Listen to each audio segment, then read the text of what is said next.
सोने जा चुके थे और वो अपने कमरे में आईने के सामने खड़ी परांदे को उलट-पुलट कर देख रही थी।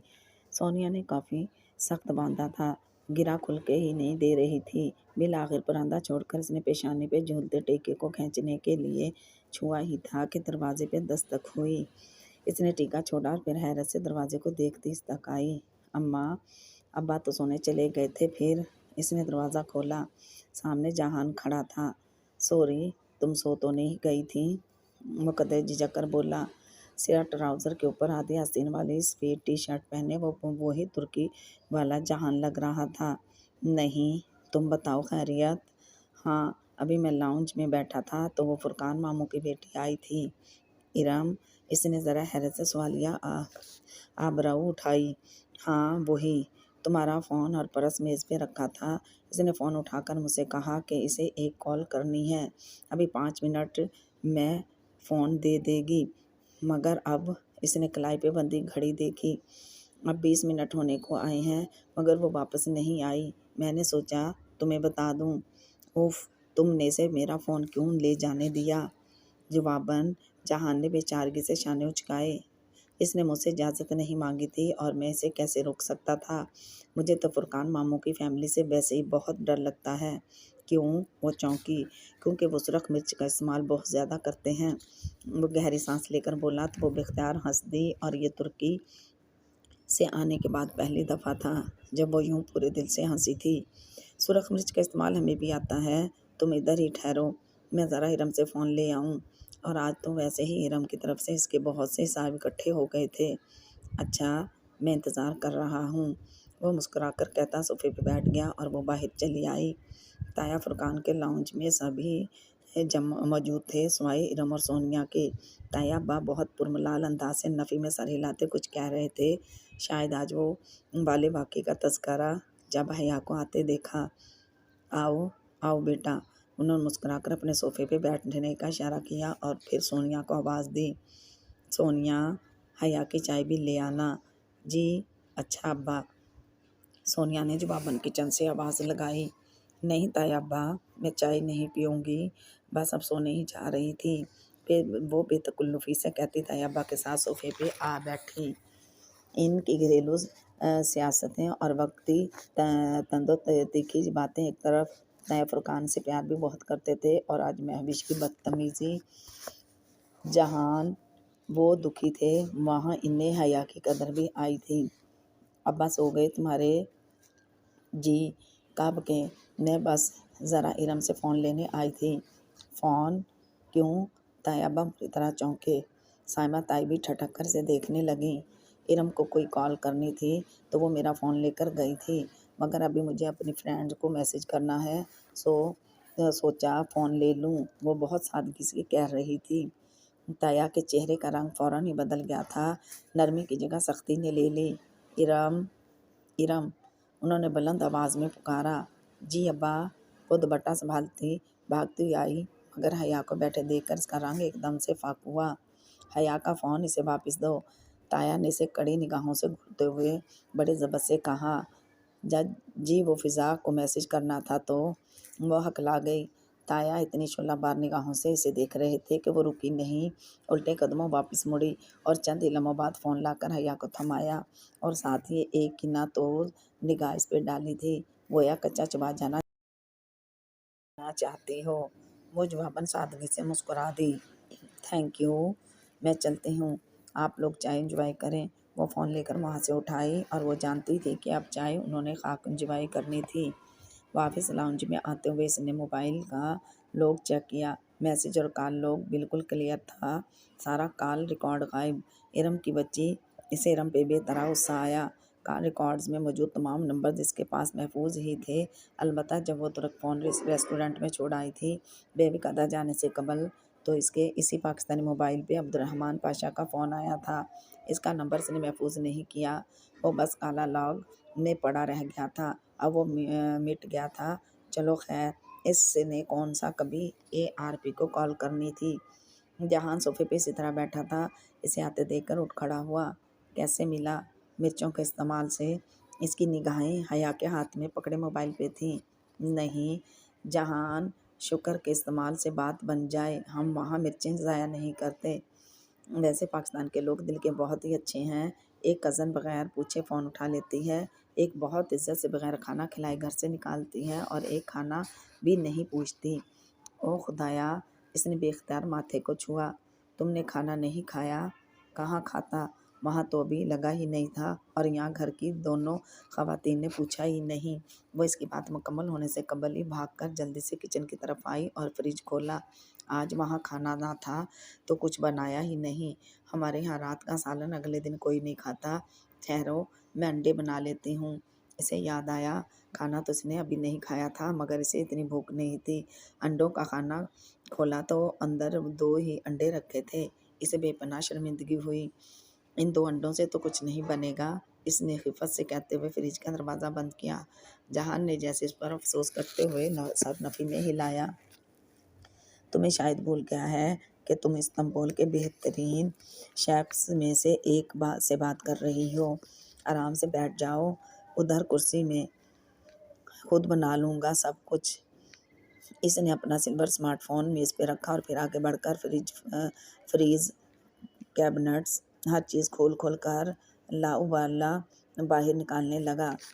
फ़्रोज़न कीमा, पास्ता का पैकेट, जमे मटरों का लिफ़ाफ़ा, साइज़ सब्ज़ियों के खाने से चंद सब्ज़ियाँ चुन लीं। वो तमाम चीज़ें काउंटर पर जमा करता जा रहा था। तुम इस वक़्त पास्ता बनाओगे? वो मुतज्जब सी कुर्सी पे बैठी इसे देख रही थी। वो अभी तक अपने सब्ज़ फ़्रॉक पर परांदे और टीके समेत बैठी थी और से कपड़े तब्दील करना बिल्कुल भूल गया था। हाँ, और मुझे कुकिंग के दरमियान टोकना मत, मैं बहुत बुरा बनाता हूँ। मुस्कुराते हुए वो सब्ज़ियाँ धो रहा था। और तुम्हारा बुखार कैसा है? अब ठीक है। इसने खुद ही अपना माथा छुआ। वो कल की निस्बत कदरे ठंडा था। वैसे मुझे हैरत ज़ाहिद मामू और इनके बेटे पे है। इस लड़की ने इतनी बदतमीज़ी की और उन्होंने से कुछ भी नहीं कहा। वो वाक़ितन हैरत से कहता सब्ज़ियाँ कटिंग बोर्ड पे रख कर खटाखट काट रहा था। इसके हाथ मशीनी अंदाज में चल रहे थे। इसकी 1 दिन के बाद रुखसती है। शायद वो इसका दिल बुरा नहीं करना चाहते होंगे। इसने शाने उचकाए मगर इसने बहुत मिसबिहेव किया। वो अफ़सोस से कहता पानी उबलने के लिए रख रहा था। दूसरी जानिब इसने फ्राइंग पैन में ज़रा सा तेल गर्म होने रख दिया था। असल में इसके फियाँसी ने किसी कैनेडियन रियलिटी शो में $1.5 मिलियन जीते हैं। इसी पे इसका दिमाग 7वें आसमान पे है और वो ज़मीन पे बगैर दिमाग के घूम रही है। वो टेक लगाए टांग पे टांग रखे बैठी बता रही थी, कैनेडियन शो में $1.5 मिलियन बहुत अच्छी कवर स्टोरी है। इसने ज़रा सा हंसकर सर झटका। साथ ही वो फ्राइंग पैन में फ्राई होती सब्जियों को बजाय कफ़गीर से हिलाने के फ्राइंग पैन का हैंडल पकड़े दाएं बाएं तो कभी ऊपर नीचे हिला रहा था। सब्जियां चंद इंच ऊपर को उड़ती और फिर वापस पैन में आ गिरती। क्या मतलब? इसने नासमझी से इसे देखा। अगर किसी पाकिस्तानी ने कैनेडियन शो में इतनी खतीर रकम जीती होती तो मीडिया पे हर जगह आ चुका होता। मुझे तो वो लड़का शक्ल से ही क्रिमिनल लग रहा था।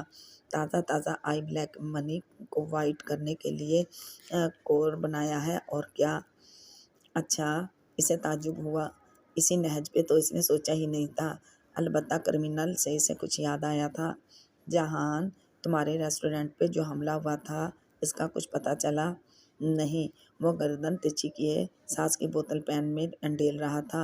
हालांकि मेरी इस्तांबुल में किसी से कोई दुश्मनी नहीं है। कभी इम्कान है कि किसी और के धोखे में इन लोगों ने मेरा रेस्टोरेंट उलट दिया। एक दुश्मनी तो खैर अब इसकी बन चुकी थी मगर वो तो खुद भी इससे वाकिफ नहीं था। तुम तो कहते थे कि इस्तांबुल में ऐसा कोई क्राइम सीन नहीं है। खैर, अब इतने भी बुरे हालात नहीं हैं और डार्क साइड तो हर बड़े शहर की होती है। वो चूल्हे के सामने खड़ा इसकी तरफ पुष्ट किए पैन में कीमा भून रहा था। कीमे और शिमला मिर्च की भीनी भीनी इश्तहा अंगेज सी महक सारे किचन में फैलने लगी थी। इसकी गुमगुश्ता भूख एकदम से जाग उठी। तुम्हें पाकिस्तान आकर कैसा लगा जहान? वो ठोड़ी तले मुट्ठी रखे से देखती सादगी से पूछने लगी। ये यहाँ आने के बाद इनकी पहली बाकायदा गुफ्तगू थी। अच्छा लगा, बल्कि बहुत अच्छा लगा। मगर फुरकान मामू की बातें, मैंने तो ख्वाब में भी नहीं सोचा था कि मेरे रिश्तेदार इतनी तीखी बातें भी कर लेते होंगे। इसने जैसे झुरझुरी लेकर सर झटका। आज वो सारा दिन तैयब खान की कंपनी में रहा था तो ये रद्द-ए-मल फितरी था। वो इतने तीखे नहीं हैं और बहुत प्यार करते हैं हम लोगों से, बस इनके अपने नज़रियात हैं जो इतने सख्त हैं कि अगर कोई इन पर पूरा ना उतरे तो वो इसकी ग्रेडिंग बहुत नीचे कर देते हैं। वॉट एवर वो अब उबले पास्ता के पतीले में कीमा और सॉस डाल रहा था। फिर इनको अच्छी तरह मिक्स करके इसने इसे दम पे रख दिया और सिंक की टूटी खोलकर हाथ धोने लगा। वो समझी अब वो इसके पास आकर बैठेगा, मगर वह हाथ धोकर अब सारा फैला समेटने लगा था। जूठे बर्तन, सब्जियों के छिलके, खाली शॉपर। वो जल्दी से उठी। मैं कर देती हूँ, प्लीज़ तुम बैठी रहो। जितनी फुहड़ तुम हो मैं जानता हूँ। अगर तुमने मेरी मदद करवाई तो 2 घंटे लग जाएंगे, जबकि मैं अकेला करूँ तो 2 मिनट में हो जाएगा।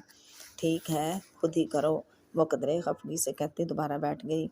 और वाकई इसने 2-3 मिनट में हर चीज़ अपनी जगह पर रख दी।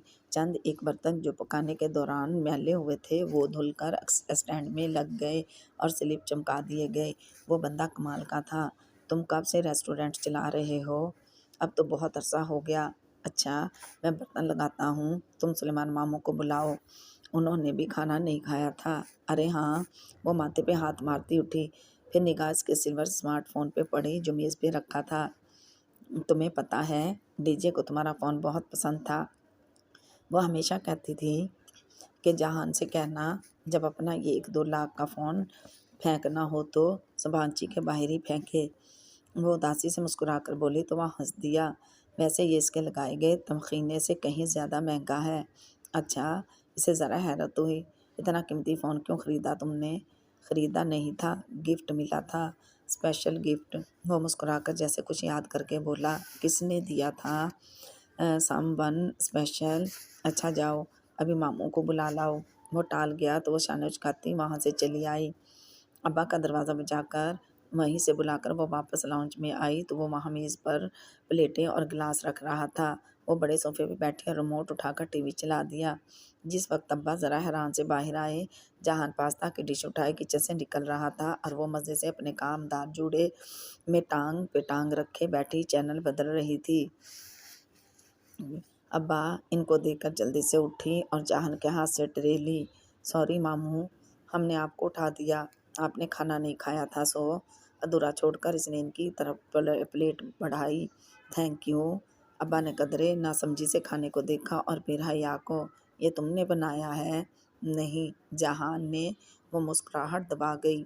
वैसे मामू, ये इटालियन रेसिपी नहीं है, ज़रा देसी स्टाइल में बनाया है जैसे मम्मी बनाती हैं। आपको पास्ता में कीमा पसंद है ना? मम्मी ने बताया था मुझे। सुलेमान साहब चौंक कर से देखने लगे। इसको दिल तोड़ने का फ़न आता था तो टूटे हुए दिलों को दोबारा जोड़कर इन्हें जीतने का फ़न भी आता था। वो अपनी जगह बैठी रह गई। इसे अब एहसास हुआ था कि वो रऊफ़ और टफ़ सा बंदा तो भूखा भी सो जाता, मगर रात के 1 बजे अगर इसने इतना एहतमाम किया था तो सिर्फ़ और सिर्फ़ अब्बा के लिए, क्योंकि इसे याद था कि अब्बा ने खाना नहीं खाया और इसे शायद एहसास हो गया था कि वो इससे ज़रा खींचे-खींचे से रहते हैं। और हया को खुद अब याद आया था कि कीमे वाला पास्ता अब्बा का पसंदीदा था। वो जानती थी कि इस अमल से जहान ने अपने और अब्बा के दरमियान हाइल बर्फ़ को पिघलाने की कोशिश की थी। पास्ता बहुत मज़े का था, मुँह में जाते ही घुल जाने वाला। सुलेमान साहब ने तारीफ़ नहीं की, मगर इनके चेहरे से ज़ाहिर था कि इन्हें अपना यूँ ख़्याल किया जाना अच्छा लगा था। वो खुद भी बहुत शौक़ से खा रही थी। डीजे के बाद ये पहला खाना था जो उसने दिल से खाया था। कोनिया में 2 लड़कियों का अगवा। टीवी स्क्रीन पे बीबीसी चल रहा था और जो खबर न्यूज़कास्टर ने पढ़ी, इस पे इन तीनों ने चौंक कर सर उठाया। कोनिया तुर्की का शहर था, जलालुद्दीन रूमी का शहर। जहान ने बिजली की तेज़ी से रिमोट उठाया और चैनल बदल दिया। क्या कहा इसने? कोनिया। अब्बा जो हाथ रोककर स्क्रीन को देखने लगे थे, चैनल तब्दील होने पे उलझकर जहान को देखा। वो सादगी से मुस्कुरा दिया। नहीं, कोनिया नहीं, इसने कहा था कीनिया। और लेना। वो रिमोट एक तरफ रखकर इन्हें फिर से शुरू करने लगा।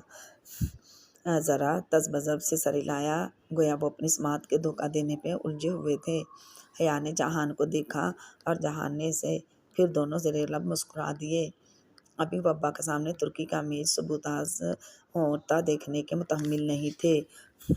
बारात के लिए वो मैरिज हॉल के जानिब रवां-दवां थे। अब्बा ड्राइव कर रहे थे और आज वो खामोशी नहीं थे, बल्कि फ्रंट सीट पे बैठे जहान को सड़क के अतराफ में गुजरती जगहों के बारे में मुख्तसर फ़िक्रों में आगाही दे रहे थे। वो भी जवाबन कोई मुख्तसर सा जवाब दे देता था। वो आज भी इतना ही कमगो था जितना 2 रोज़ कबल, मगर वो बर्फ़ की दीवार पिघल गई थी। वो पिछली नशिस्त पे बैठी लाताल्लुक़ सी बाहें देख रही थी। इसे डीजे के बगैर हुई इन खुशियों की तकारीब में शिरकत करना सख्त बुरा लग रहा था। वह अंदर ही अंदर एहसास जुर्म का शिकार थी। अभी से बिछड़े दिन ही कितने हुए थे, मगर मजबूरी थी। जाना तो था। वह आज भी ख़ास तैयार नहीं हुई थी। काजल और नेचुरल लिपस्टिक के अलावा कोई मेकअप नहीं किया, बाल यूं ही खुले छोड़ दिए, ज्वेलरी भी नहीं पहनी। ज़रूरत भी नहीं थी कि इसकी लंबी टखनों से बालिश भर ऊंची कमीज़ के गले पे काफ़ी काम था। वो शिफॉन की कमीज़ थी और इसका रंग आलू बुखारे के छिलके का सा था। कमीज़ का गला गर्दन तक बंद था और गर्दन से लेकर 2 बालिश नीचे तक स्याह और आलू बुखारे के रंग के छोटे बड़े हर साइज़ के डोमिनेशंस नग लगे थे। इनकी झिलमिलाहट बहुत खूबसूरत थी। नीचे हम रंग सिल्क का पजामा था और आस्तीनें कलाइयों तक आई चूड़ीदार थीं, लेकिन आज भी इसे कल की तरह अपने लिबास की खूबसूरती से कतई दिलचस्पी न थी। मैरिज हॉल के बाहर बारात अभी-अभी उतरी थी। दाखिली दरवाजे पे खासा रश था।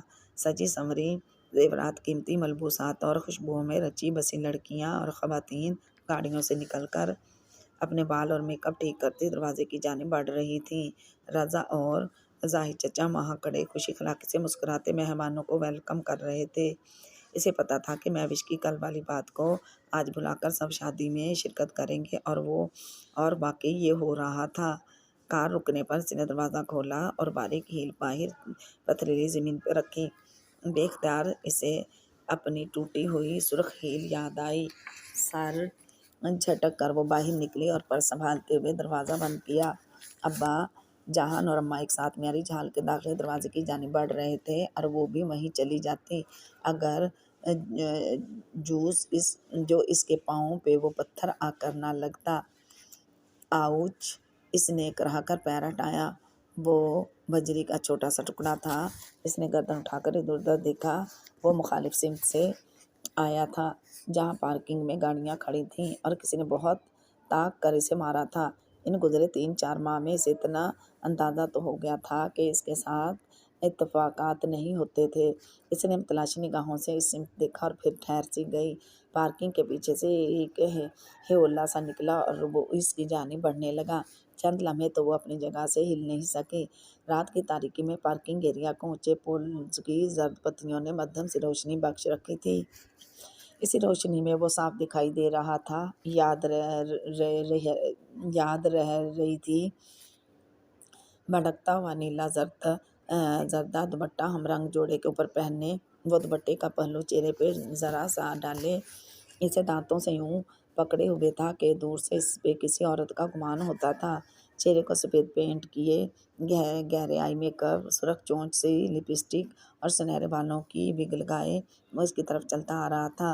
वो उसे एक नज़र में ही पहचान गई थी।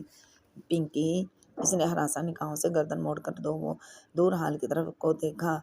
अब्बा किसकी जानिब पूछती वो वापस मुड़ी, तब तक वो करीब आ चुका था। कैसी हो बाजी जी? वो मुस्कुराया था। तुम यहाँ क्या कर रहे हो? इसने सरसमीगी से इसे देखते हुए अपने पर्स पे गिरफ्त मजबूत कर ली, गोया ज़रा भी वो आगे बढ़ा तो वो भाग उठेगी। आपसे मिलने आई थी जी, पिंकी कहते हैं। मुझे याद है जी, वो मुस्कुराकर बोला। अच्छा, अच्छी तरह याद है, और भूली तो तुम्हारी माँ और बहन भी नहीं होंगी। अब हटो मेरे रास्ते से। गुस्सा क्यों कर रही हो बाजी? मैं तो आपको कुछ बताने आई थी। माई फुट, मसला क्या है आपको मेजर अहमद? वो पैर पटक कर बोली।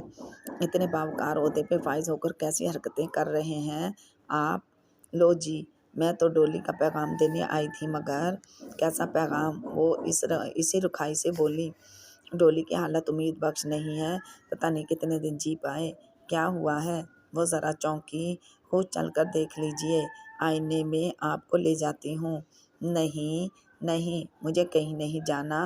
वो बिदक कर 2 कदम पीछे हटी। एक दफ़ा तो इससे मिलने, इसने कुछ बताना है आपको। मुझे कुछ नहीं जानना। तुम लोगों की सारी मालूमात मुझे ARP की माँ से मिल गई थी। तल्खी से कहते हुए इसने फिर से पलट कर देखा। बारात के मेहमान अंदर की जानिब बढ़ रहे थे। कोई इसकी तरफ मुतवज्जा ना था। हो सकता है कुछ ऐसा हो जो इसकी माँ को भी ना पता हो। क्या? वो चौंकी, फिर बगौर पिंकी को देखा। इसके ऊंचे कदम के सिवा कोई चीज़ इस रोज़ जिन्ना सुपर की शॉप में मिलने वाले इस स्मार्ट ग्लासेस वाले नौजवान का पता नहीं देती थी। पिंकी का तो चेहरा भी जला हुआ इन्हें लगता था, मगर नहीं, इसका चेहरा तो स्लेट की तरह चीटा था, ऐसी जाली जिससे सब नग छिपा दिए हों। खुदाया, कैसे ये लोग अपने चेहरे बदल लेते थे, मगर आंखें, वो चौंकी, ये आंखें वही थीं, वही ग्लासेस के पीछे से झलकती आंखें अब आई शैडो की चमकती तह के बावजूद इन्हें पहचान गई थी। इस बात का जवाब तो बस डॉली के पास है जी, और उसने मुझे यही आपको बताने का कहा था। सहेली की दोस्ती निभा रही हूँ मैं तो जी, और ना मेरी जूती को भी शौक नहीं है आप जैसी बदज़बान खातून के मुँह लगने का। चिढ़ कर कहते हुए इसने दुपट्टे के अंदर छुपे हाथ बाहर निकाले। इसमें एक छोटा सा लकड़ी का डब्बा था। ये डॉली ने भेजा है। इसे इसी तरीके से खोलिएगा जो इस पे लिखा है, मगर जब तक आप इसे खोल पाएंगी वो शायद इस दुनिया में ना रहे। हया ने इसके बड़े हुए हाथों में पकड़े इस डब्बे को देखा। इसकी कलाई पे वही कांटे का सुर्ख भूरा सा निशान था। ये क्या है? इसने चंबे से सर उठाकर पिंकी को देखा। वो कहाँ खड़ी है, इसी लम्हे भर को बिल्कुल भूल गया था। ये एक पहेली है, ऐसे ये एक पहेली से खुलेगा, मगर ये पहेली सिर्फ आप ही बूझ सकती हैं, और आप बूझ ही लेंगी।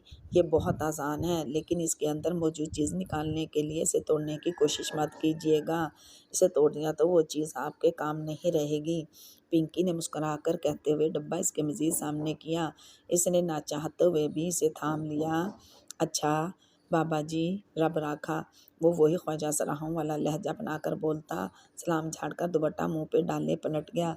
इसने जल्दी से डब्बा परस में रखा और पेशानी पे नमूदार हुए पसीने के कतरे टिश्यू से थपथपाए। खुद का कंपोज गति हॉल की जानिब बढ़ गई।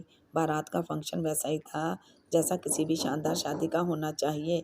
बकिया नूर, बिना हाल, बेहतरीन सजावट, दुल्हन का कीमती डिज़ाइन सूट और ज्वेलरी, महविश की ननिहाली कज़न्स के ग्रुप डांस, और फिर तकल्लुफ़ ताम के इश्तहाअंगेज़ खुशबू जो अभी खिला नहीं था।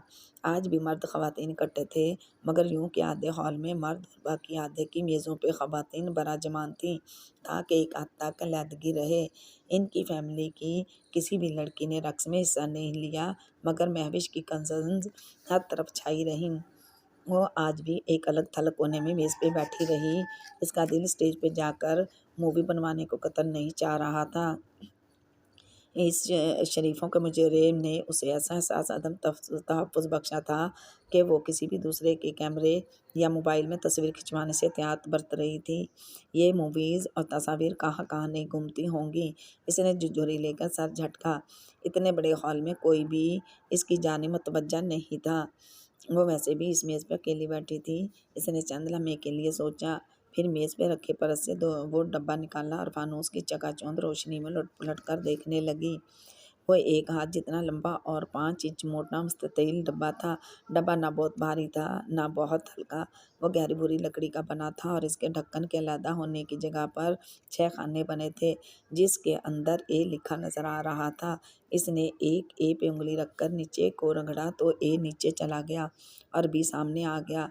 वो इसे नीचे करती गई। इन 6 खानों में पूरी अंग्रेज़ी के हरूफ तहजील लिखे थे, जैसे अमूमन ब्रीफ़केस पे ऐसी स्ट्रप्स लगी होती हैं जो 3 रोज़ पे खुल जाती हैं। वैसे ही इस बॉक्स को खोलने के लिए कोई 6 हरफ़ी लफ्ज़ सामने लाना था। उसने कहा था कि इसे खोलने का तरीका इस डब्बे पे लिखा हुआ है। इसने डब्बे को उलट-पुलट कर देखा और लकता भर कर ठठकी। इसे ढक्कन की ऊपरी सतह पर कुछ खुदा हुआ नज़र आया था। वो चेहरा डब्बे पे झुकाए आँखें सुकेड़ कर पढ़ने लगी। वो बहुत बारीक अंग्रेज़ी में लिखा एक फ़िक़रा था।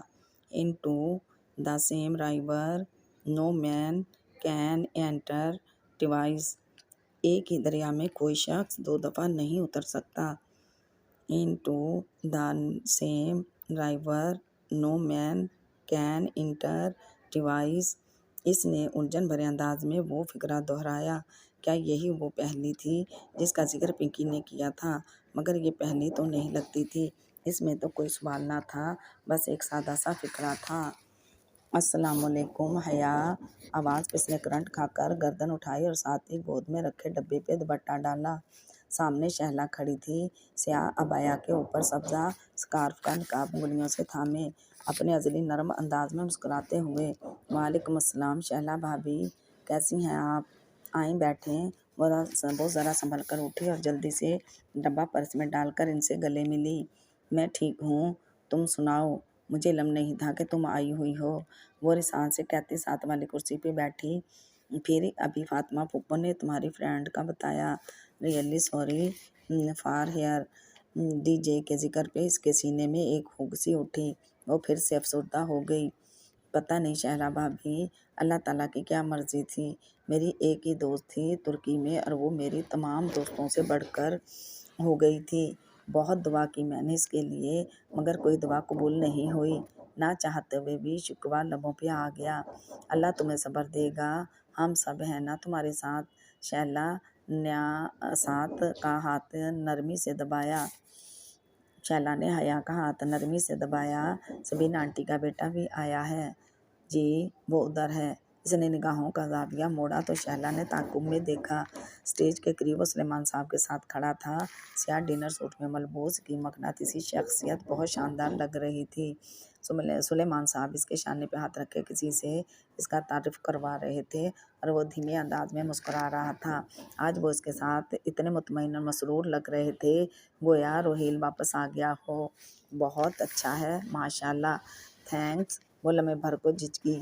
शैला भाभी, एक बात कहूँ, आपकी सास ने आपकी इतनी खूबसूरत बरी बनाई थी और आज भी आपने इन्हीं में से कोई सूट पहनना होगा। इस तरफ तो औरतें ही हैं। आपका अबाया, मेरा मतलब है आपके कपड़े तो नज़र ही नहीं आ रहे। वो रुक रुक कर हिचकिचाते हुए बोली थी।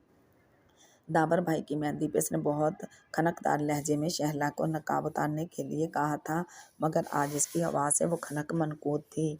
जवाबन शहला बहुत थकन से मुस्कुराई थी। क्या फ़र्क पड़ता है हया, इतने मर्दों को अपने कपड़े दिखाकर मुझे क्या मिल जाएगा? तो नकाब ही उतार दें। इसका लहजा बहुत कमज़ोर था। इसने नकाब ढीला भी नहीं किया। हया ने फिर नहीं कहा। इसने कहा ही नहीं क्या?